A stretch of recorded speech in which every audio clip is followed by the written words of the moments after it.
Pas ditën e sotme, kryetari i Lidhjes Demokratike të Kosovës, zotëri Lumir Abdigjiku, qëndroi për vizitën në komunën e Dragashit, ku u prit nga kryetari aktual dhe kandidati për kryetar, zotëri Begje Xhiladini,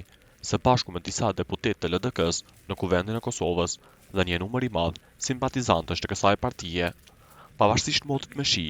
agjenda e vizitës u realizua plotësisht, duke filluar me homazhe pranë shtatorës së Adem Jasharit, për të vazhduar me një vizitë në tregun e qytetit, fabrikën e ujit në fshatin Radesh dhe duke e përmbyllur këtë agjendë me vizitën në amfiteatrin në ndërtim sipër në fshatin Bellobrat. Zotri Abdigjiku vlerësoi lart angazhimin e kryetarit Xhiladini, veçanërisht për projektin kapital të fabrikës së ujit, i cili ka siguruar ujë të pijshëm për 15 fshatra dhe qytetin e Dragashit. Ai po ashtu theksoi se ky është një shembull konkret i qeverisjes së mirë dhe i përkushtimit ndaj qytetarëve,